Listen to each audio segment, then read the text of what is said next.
On the show today, he's a nightmare for opposing quarterbacks. And Flames defensive end Juwan Wells gives us an incredible look at what drives him to be the best. Plus, meet a man who ran 30 Ironman triathlons in 30 days, but his greatest adventure is still to come. It all starts now. This is Game On.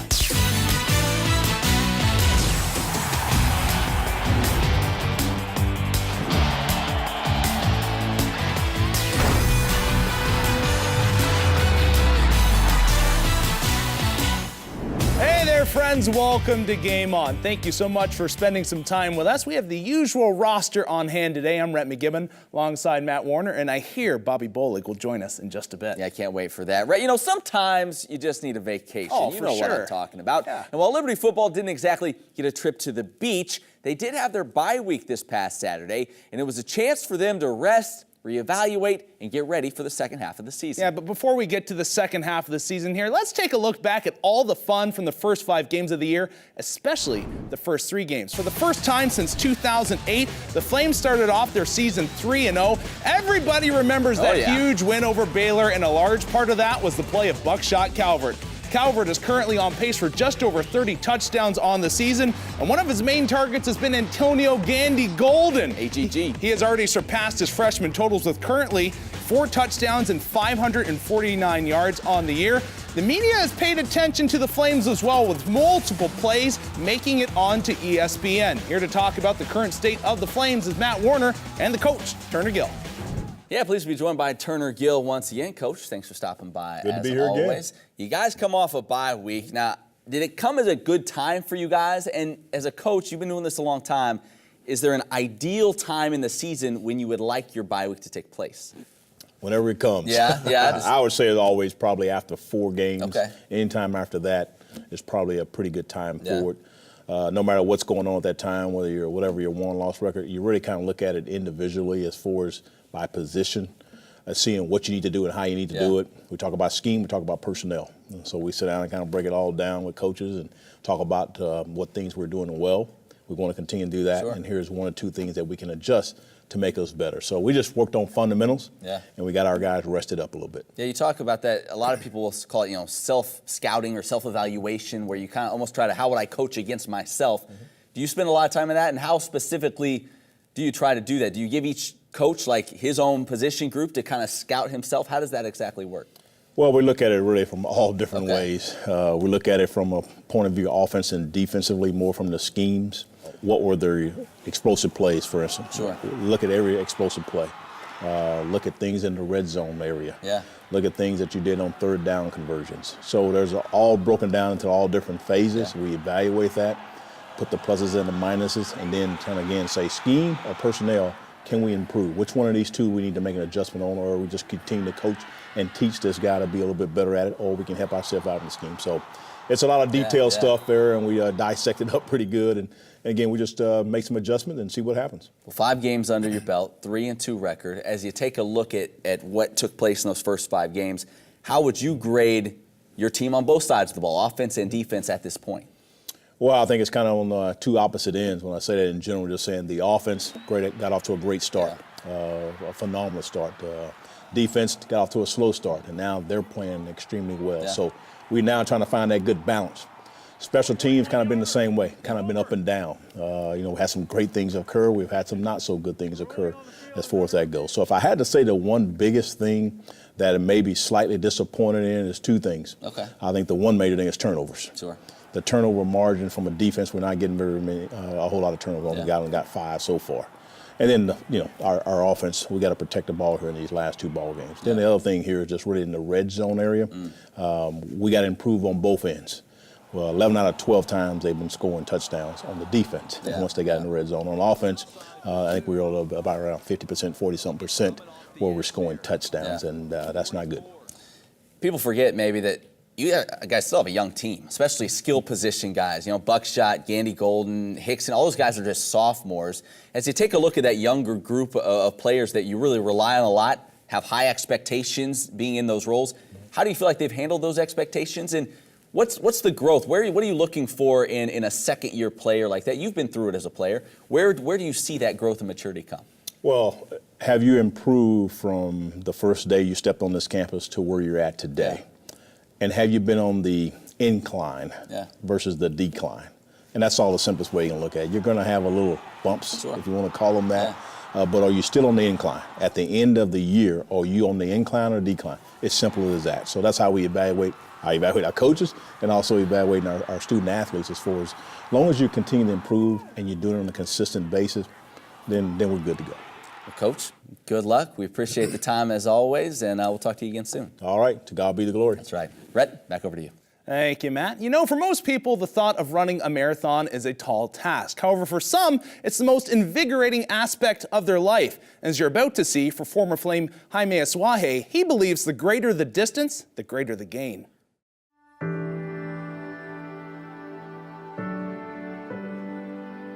As a Christian, we should have the greatest adventures because we know who created the earth.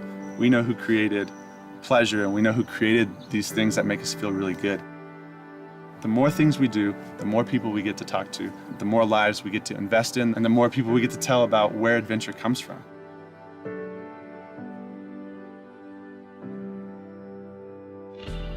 Jaime Asuaje sees the world a little differently. An athlete willing to push himself to lengths most people would never dream of. His initial inspiration for competing wasn't what you might expect. I really like Mexican food a lot, so I knew that if I didn't get into something, organized sport or something, that I was going to get big. I was going to get very large. So I started running these short sprint triathlons, and I really fell in love with the community of it, of the endurance sport. So there's like 5–10% of the people are actually racing, trying to kill each other, but the other 90% are just like, hey man, great job. And there's a really cool, tight community. That feeling of community only pushed him to keep pushing himself. From there, like, you start seeing, sprint triathlon goes to Olympic triathlon, which goes to a half Ironman, which goes to an Ironman, which I thought was the biggest. And it wasn't until I went to Liberty that I did my first Iron. The longer the races got, the tighter the community got. I just really liked that. It wasn't just about beating the guy next to you, it was really just about finishing, and just finishing was the prize. While at Liberty, a chance meeting with professor and ultra running legend David Horton would open his eyes to an entirely new level of competition. I thought a marathon was the thing, and then I found out that there's a 50K, and then there's a 50-miler, and then there's 100-milers. And so it just kept getting deeper and deeper, and running, I just kept running more and more, just because the community was better and better. That community would improve drastically after Jaime was able to convince Liberty soccer player Heather Bowling to enter a race with him. So I ended up talking her into running one of Dr. Horton's races, a 50K. I signed up on Thursday, the race was Saturday. Even now I'm like, I don't think I would ever do that again. The first lap, we were just talking and just got to know that she was very interested in missions, and I was interested in missions, and that she had that calling on her life as well.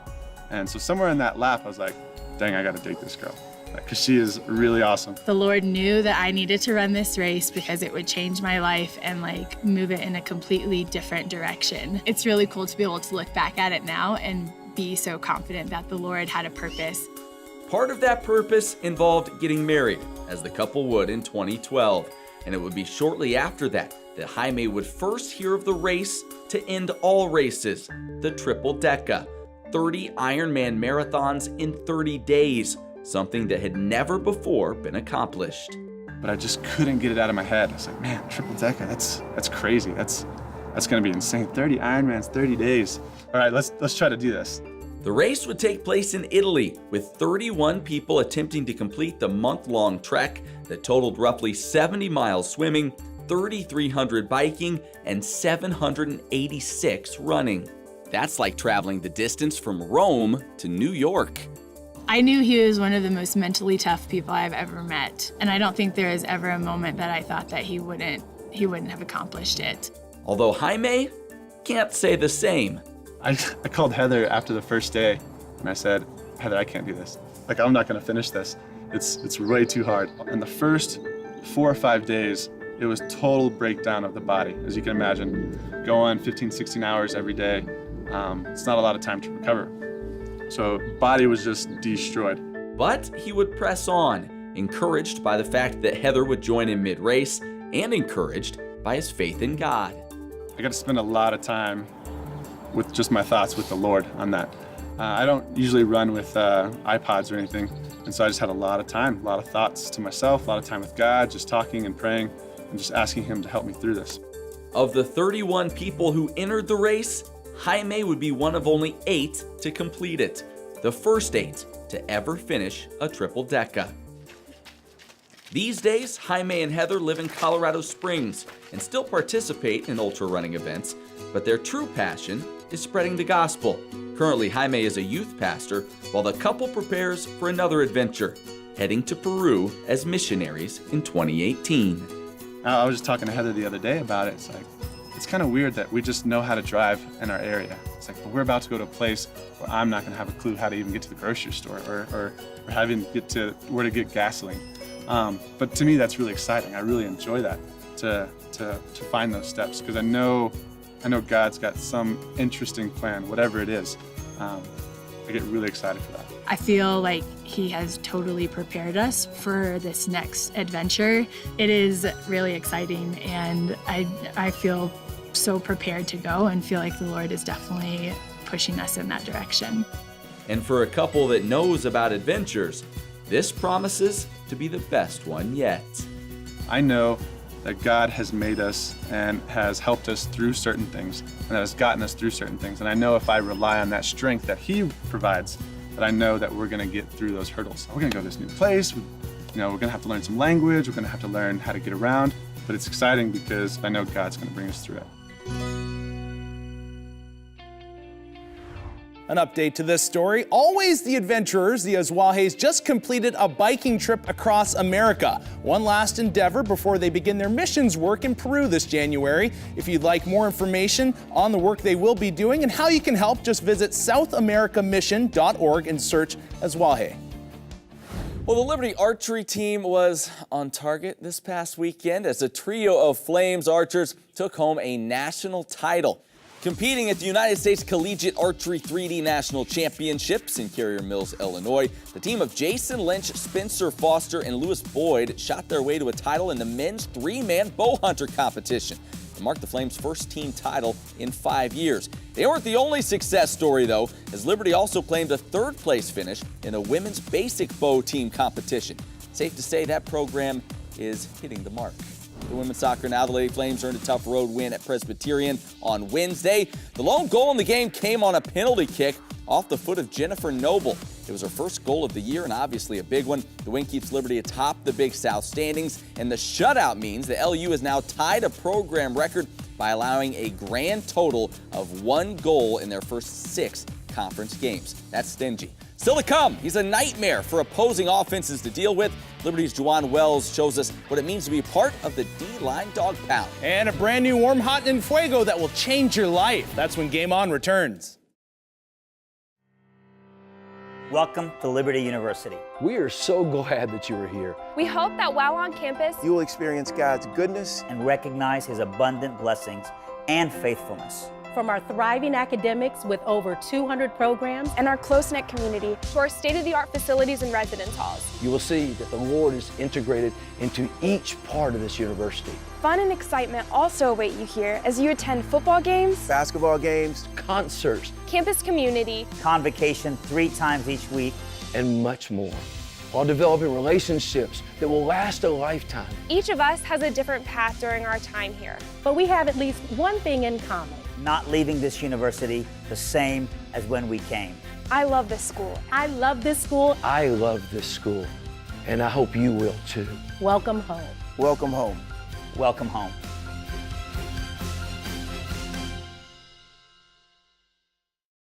I used to watch the medical shows on TV when I was younger, and I wanted to be like the doctors and the nurses.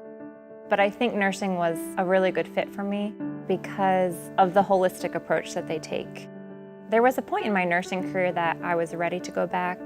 I actually remember 2 patients in particular telling me that they could see me doing more. The FNP-DNP program is obtaining a family nurse practitioner degree. The DNP is the Doctor of Nursing Practice. My husband and I love to go on mission trips, and we've been on a few medical mission trips. And I believe that the FNP-DNP degree will really open up the door on the mission field a lot more. I think there was a few things that stood out on this campus. Number one, how kind people were to each other and how much the faculty truly cared for us as students, wanting us to succeed in pursuing higher education.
We all live in a sea of people.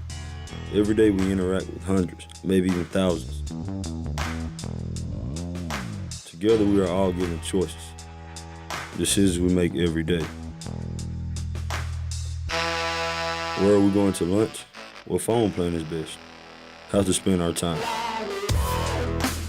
In a way, our future is determined by the outcome of a lifetime of decisions. But the decisions we make, the ones that really matter, those we make alone. 10 more minutes. Get down, get down.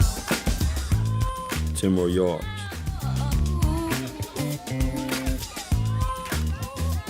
Ten more reps.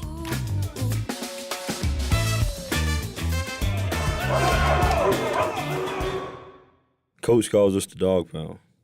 I know usually when people say, that guy's a real dog, it's not a compliment, but it should be. Dogs are loyal, strong, fierce. If a dog is on your side, you can count on him no matter what. If he's not on your side, look out. Every inch behind me is my turf. And if they want it, they gotta come through me. My job is to neutralize the threat. Am I a guard dog? Well, I am a tenacious beast who has a singular focus. And once I take a bite, I'm not letting go.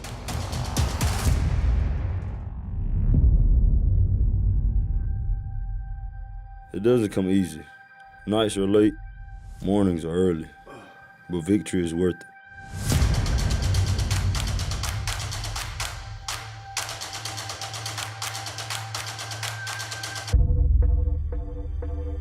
I guess I always wanted to play football. I came from that kind of family. When I was in the 5th grade, my uncle started playing in the NFL. I thought, why not me? Let's go. I got to work. I played every sport I could. Training, pushing. The truth is, they were all just a means to an end, to make me relentless. That's Uncle E's word for it. Pushing harder, doing more, staying later, I refuse to stop. It's not possible to be ready for everything that can come your way in the game. But I know this. I'm not done until I've left everything I have right here.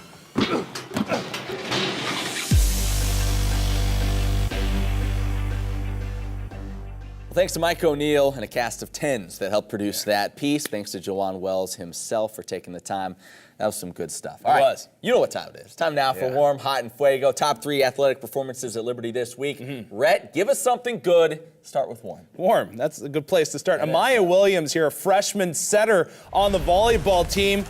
She's been doing some work. This young lady coming in, and I remember watching the first practice of the year and just watching her just go through some reps, you know? They have that little, it's almost like a basketball thingy where the setters are just shooting the technical balls. term for it? Yeah. Thingy. And she was just owning it. Time and time again, she's got nice feet, and you hear Coach Pinder say you got to have quick feet to be a setter, good feet, and I think she has that, and she's been doing absolutely fantastic for the Flames. And one thing I like about her game is she's just changing up, a set behind her, in front of her.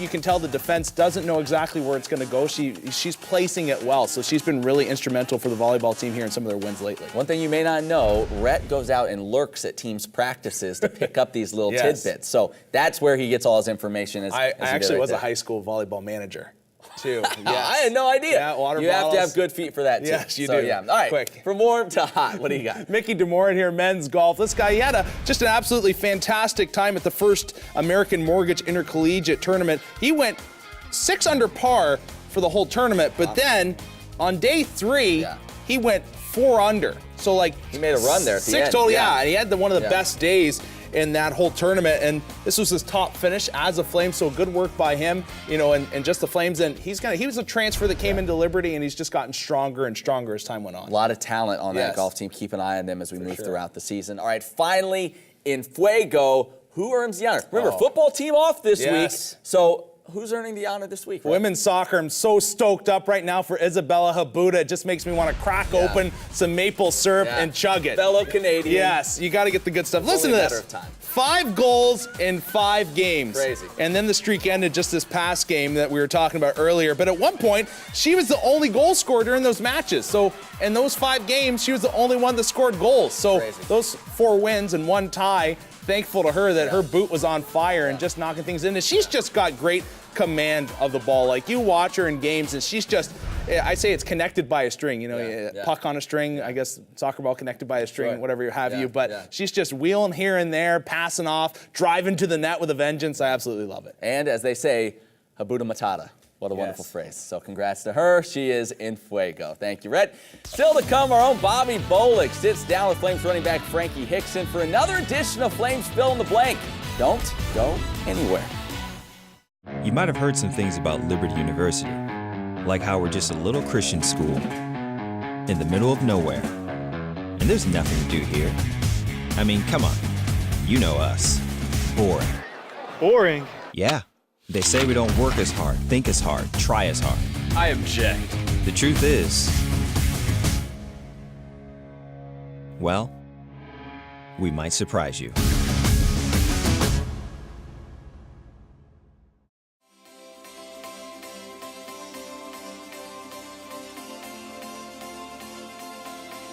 You have learned not just how to make a living, but also how to live. You have learned from the teachings of Jesus to live your lives by the great commandment, love God with all your heart, soul, and mind, and love your neighbors as yourselves. Liberty's mission is to train young people to succeed in every profession and to be the salt of the earth and the light of the world. The more people tell you it's not possible, that it can't be done, the more you should be absolutely determined to prove them wrong. Treat the word impossible as nothing more than motivation. As long as you have pride in your beliefs, courage in your convictions, and faith in your God, then you will not fail.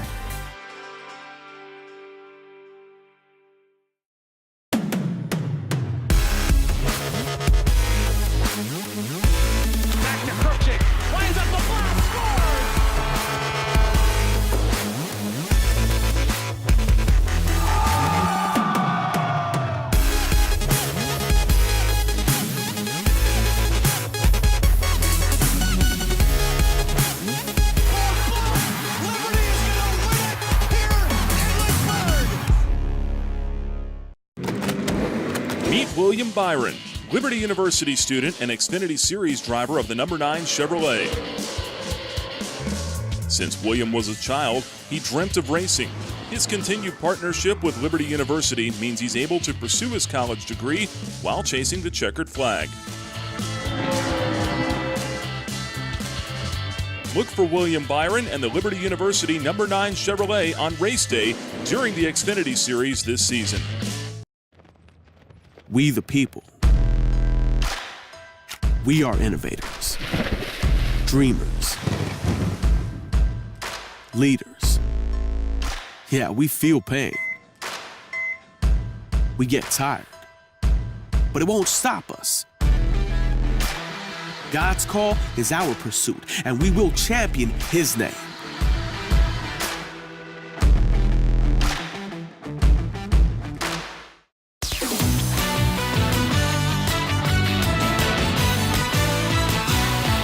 Well, it's the moment you've all been waiting for. Bobby Bowley joins the show now with a Flames fill in the blank. Yeah, I was so excited about this last night. I couldn't sleep. Wow. Well, guys, like all great things, they all have to come to an end. And this week, for Football Flames Fill in the Blank, the series concludes with redshirt sophomore Frankie Hickson, who gives us an inside look at himself and some of his teammates. All right, Frankie, you know how this works. It's Flames Fill in the Blank. I ask the questions, you give me your truthful, heartfelt answers. Truthful?